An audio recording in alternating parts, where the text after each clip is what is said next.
Dr. Hovind, I love your doctoral thesis. I've torn it to pieces with house and gaffle. I can't remember when I last pissed myself laughing. It's a good thing the thesis mopped the piss off the floor. Welcome to part 13 of this read-through and peer review of Kent Hovind's doctoral dissertation, which was published on wikileaks.org on December the 9th, 2009.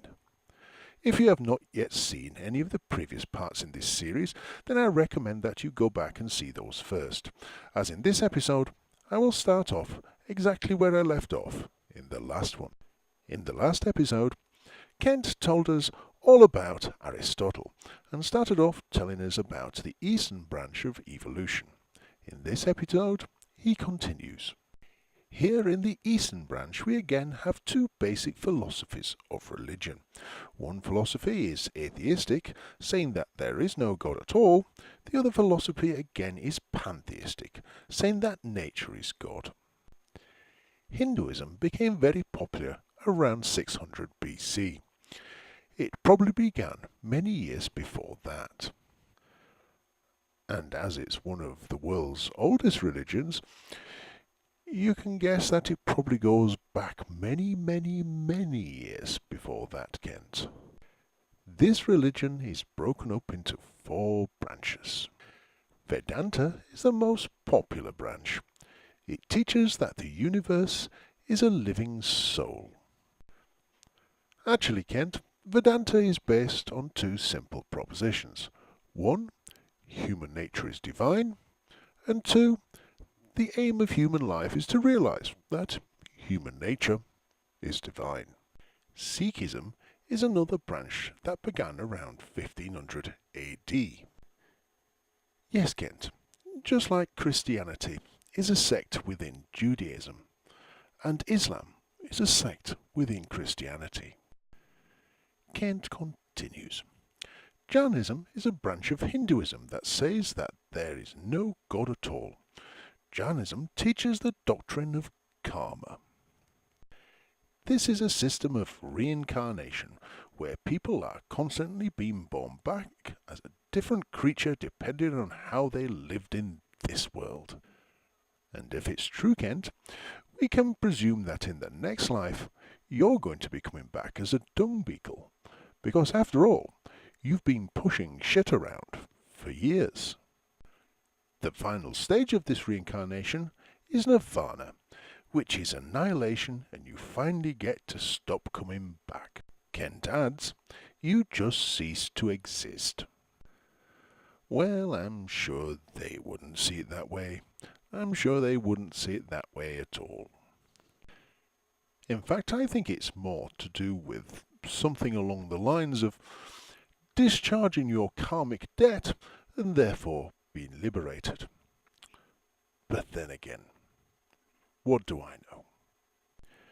The fourth branch is called Sankhya, which is also atheistic.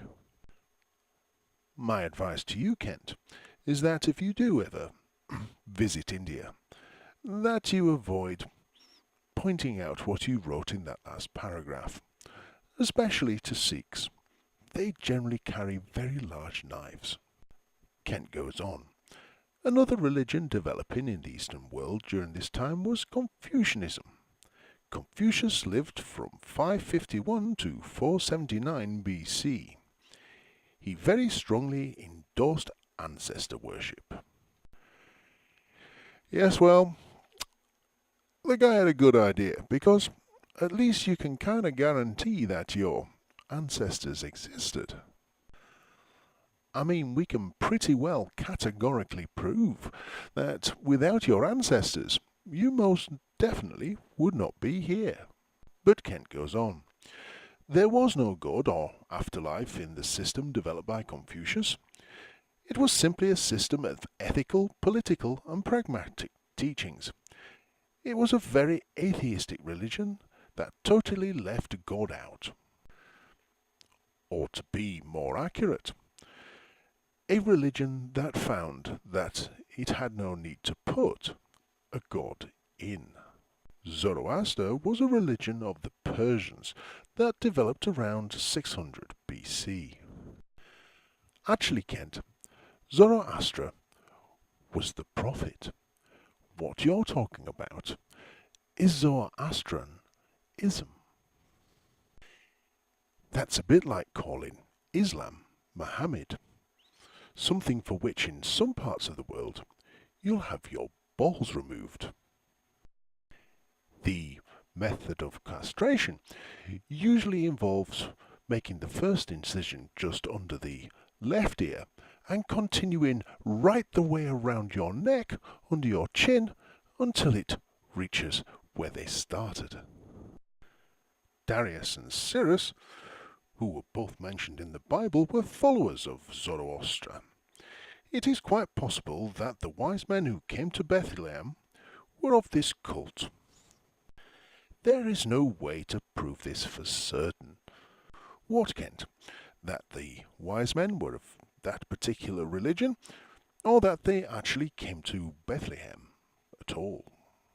This religion believed that Satan and God were equally powerful, thereby limiting God. This shows that they did not have the right view of God in their theology. This Eastern religion is still prominent today. Yes, Kent, and that religion comes from Iran, and they're good with big knives as well, so I'd just leave it at that, eh? The Buddhist religion was also developing during this time in the East. Buddha lived from 563 to 480 BC. Buddha means the enlightened one. Yes, Kent, in exactly the same way that Kent Hovind means fucktard. This religion originated in India and was later expelled from that country. Yes, Kent, and I seriously suggest that anybody watching this video should go and look up the history of Buddhism in India, specifically its decline, as you will see that it is the perfect example of why the church and state should be kept separate. It later became very popular in India. Eventually it merged with the teachings of Confucius and became a sort of hodgepodge religion. And Christianity isn't a hodgepodge religion?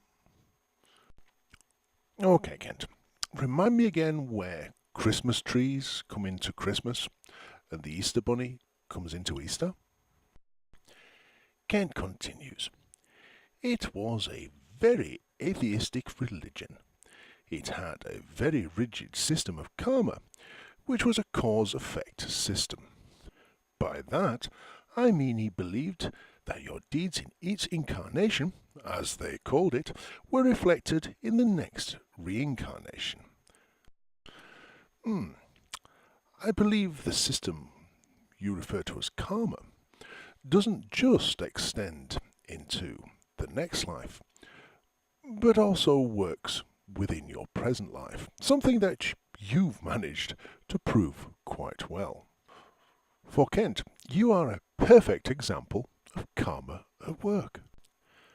I mean, you've spent years spouting your particular brand of bullshit and refusing to pay taxes, and lo and behold, karma has caught up with you, and you find yourself in jail and the federal government seizing your property. Ain't karma a bitch, Kent?